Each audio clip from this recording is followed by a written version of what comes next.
Il y a 3 ans, la garde républicaine accueillait en grande pompe le colonel Kadhafi en visite à Paris. Aujourd'hui, mêmes honneurs dans la cour de l'Elysée, mais pour recevoir ceux qui souhaitent la chute du dirigeant libyen.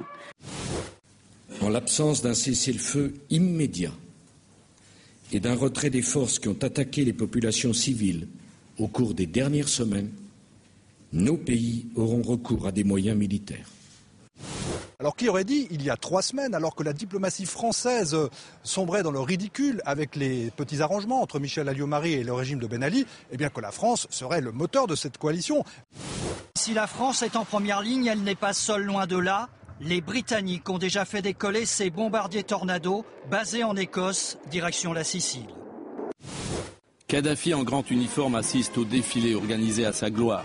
C'était pour le 40e anniversaire de sa prise du pouvoir. Missiles, avions, son armée a fière allure quand elle parade sur les avenues ou dans le ciel de Tripoli.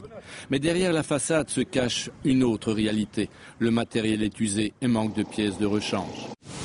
Nous le faisons pour protéger la population civile de la folie meurtrière d'un régime qui, en assassinant son propre peuple, a perdu toute légitimité. Si ça marche, eh bien Nicolas Sarkozy aura à la fois peut-être sauvé sa présidence et éventuellement assuré sa réélection. Il aura le beurre et l'argent du beurre, l'honneur et aussi le pétrole libyen.